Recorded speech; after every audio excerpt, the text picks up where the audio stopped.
Housewives shouldn't splurge, especially when they only work part-time. My husband flung those words at me as I sat on the sofa when he came home from work. Confused by his sudden outburst, I quickly retorted, "Where did that even come from? When have I ever splurged?" You do your everyday job that anyone could do, and then just laze around at home, right? Here I am, slaving away from morning to night. Excuse me? Are you being serious right now? The food budget is $150, and no using the air conditioning. If you can't save money, we're getting a divorce. Got it? He declared this with an air of triumph, as if looking down on me.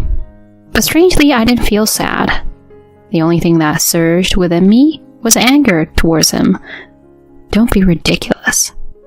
Do you think you're the only one making our life work? Fine. Let's do it your way then. With a smile, I opened my mouth to respond. Sure, but don't regret it, okay? My name is Brooke, 32 years old. I'm a working wife who has a part-time job at a nearby shopping mall. Marvin and I have been married for about 3 years, past the honeymoon phase. We've become accustomed to living together, and lately we really don't hold back. I guess it shows how comfortable we feel with each other. It must be nice to live without walking on eggshells around each other. I'm jealous. That's what a friend told me. But is it really a good thing? It's true, we've become more comfortable compared to when we first moved in together, able to live more freely. But at the same time, I feel like we've started to care less about each other. This realization hit me after a recent incident. That day, I felt sick from the morning, but still went to work. Despite only being a 4-hour shift, I was spent when I got home and collapsed on the sofa, falling asleep right away. Hey, what time do you think it is? I woke up to his yelling, only to see my husband glaring down at me like some angry spirit. I glanced at the clock, and it was past 7:30 p.m. Normally, by this time, I would have finished preparing dinner and be ready to welcome him home from work.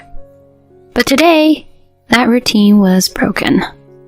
Sorry, I felt terrible this morning, but after getting back from work, I just hit my limit. He glared at me and clicked his tongue in disdain, as if I was the bad guy, and briskly dismissed me. You barely work a few hours and you have the nerve to act like this? You really have some nerve.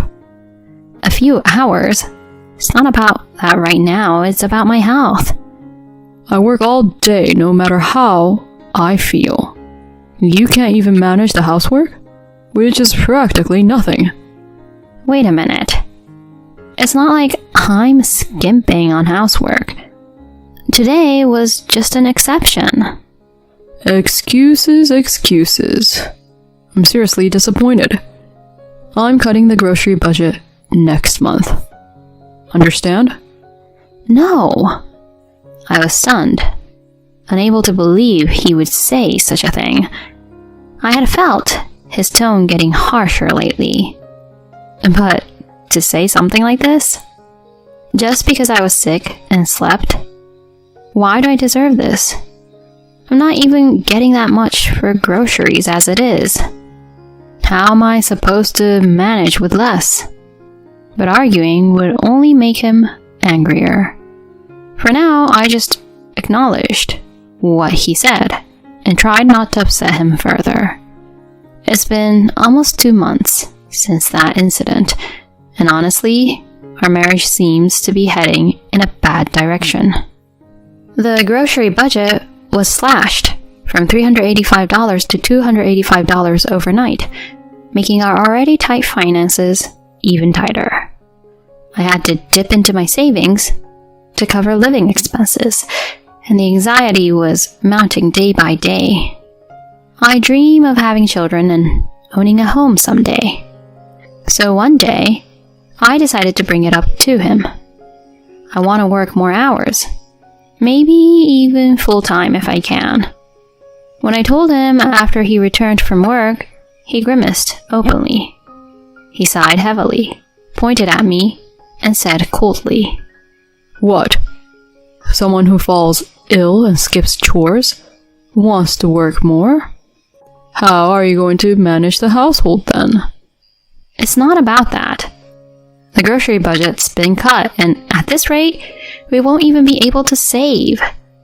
I thought about working more for our future." "What? That's because you can't manage the grocery budget properly. Don't blame me for cutting it, and run away from the fact that it's your fault for neglecting the housework." "That's not it. It wasn't me skimping on chores. I was sick that time." Yeah. Nice excuses. Anyway, I won't allow you to work more hours. Just stick to the housework and manage the budget better.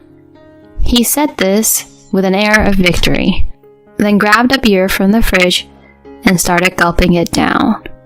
He's the only one who drinks at home, and yet I have to find a way to include the alcohol in the grocery budget. His utterly unreasonable demands were making me furious. I realized that my love for my husband had disappeared, replaced only by negative feelings. Then, on a particularly hot day with temperatures soaring above 95 degrees, just walking outside made me sweat profusely. After returning from work, I immediately turned on the air conditioning and sipped cold tea while working on the household budget. The expenses were tight with the reduced budget, especially since we bought alcohol. I doubted Marvin would give me extra money, so I decided to supplement the shortfall from my savings. After finishing the budget for the month, it was time to start preparing dinner. I was checking the weather forecast on the TV when I heard the front door open. Huh? As I uttered this, the living room door opened. My husband, who usually doesn't come home this early, appeared in the living room. "Marvin, you're home awfully early today." "Is it a problem if I come home early?" "It's not that, but it's only 6 p.m. You usually don't get home until around 8, so dinner isn't ready yet." "I left work on time today. What an inconsiderate woman."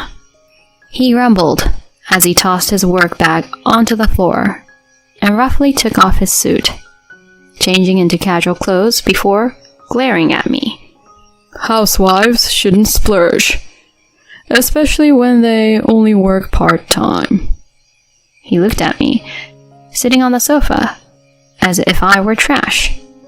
Confused by his sudden outburst, I quickly retorted, "Where did that come from? When have I ever splurged?"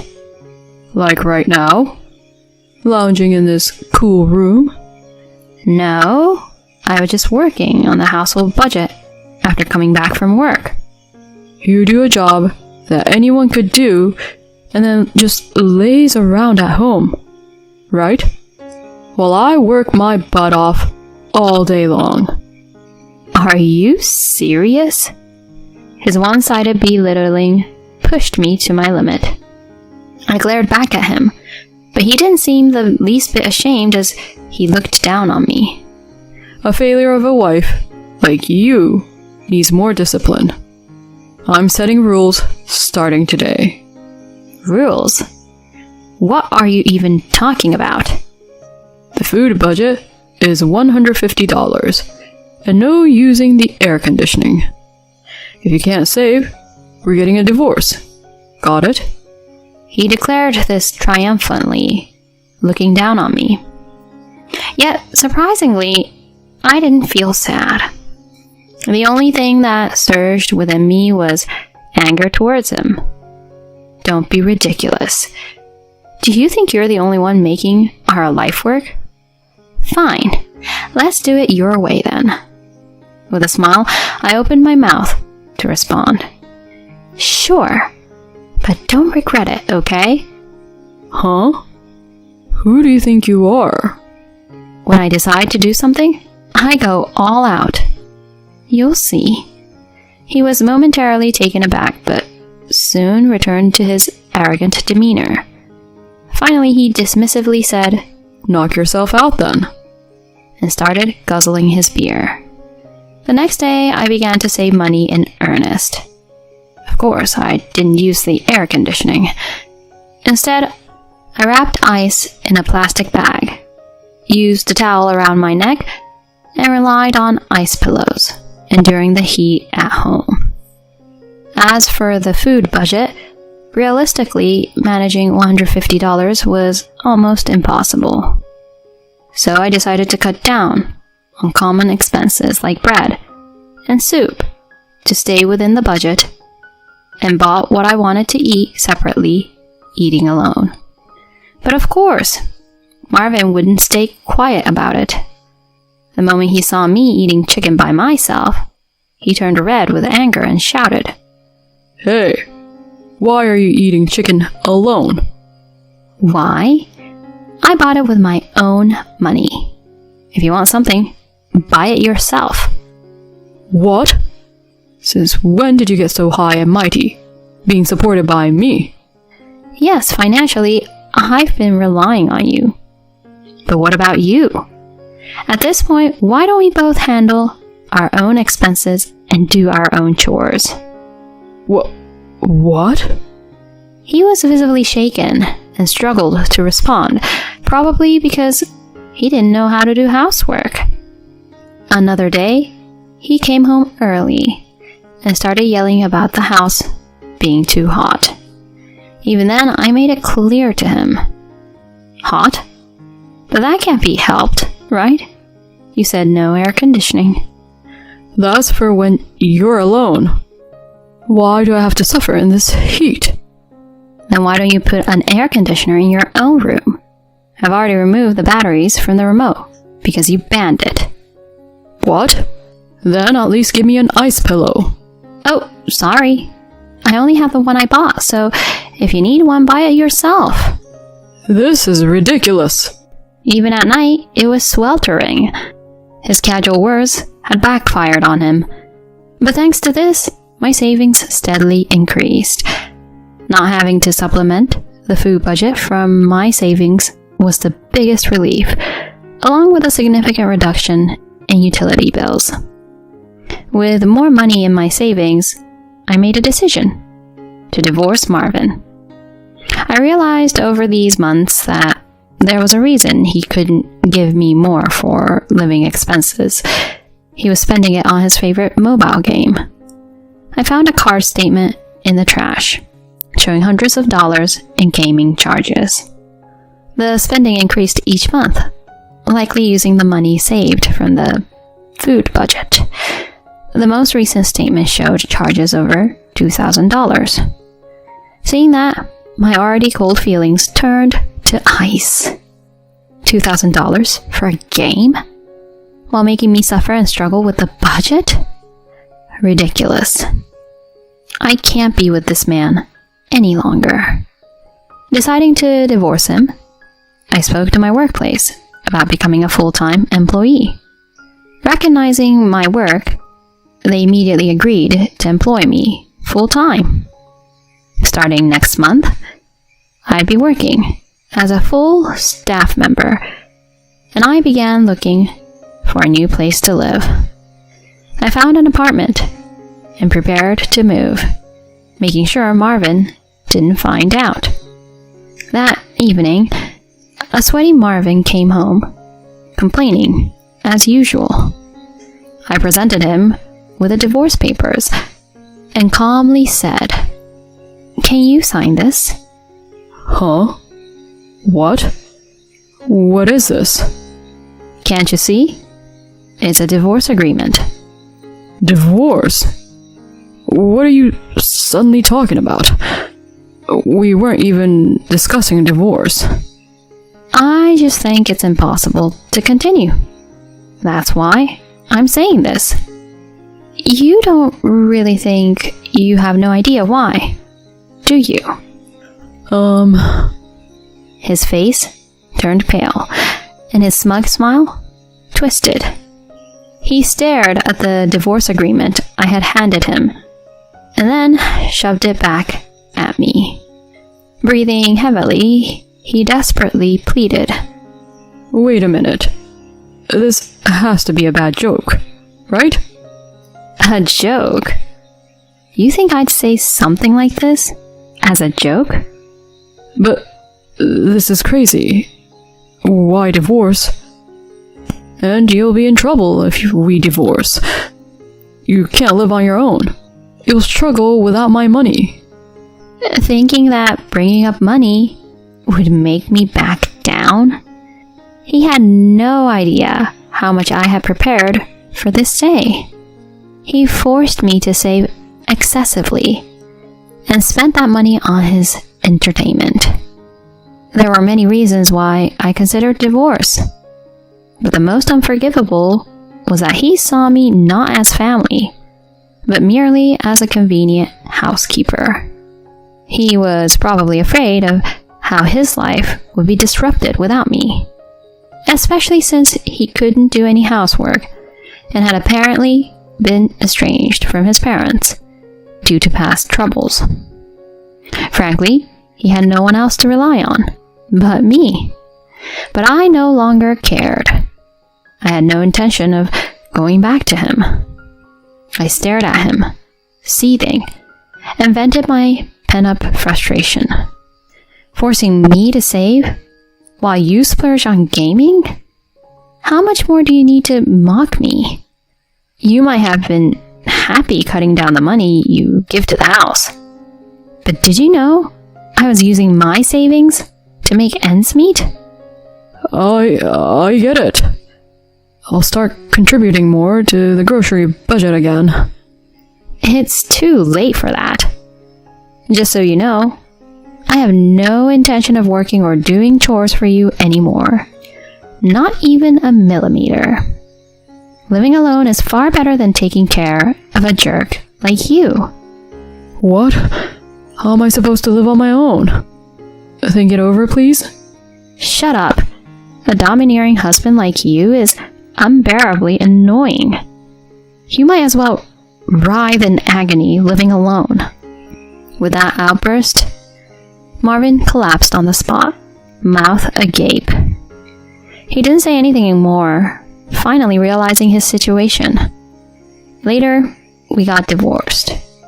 Perhaps realizing that rebuilding our relationship was impossible, he readily signed the divorce papers and agreed to the divorce.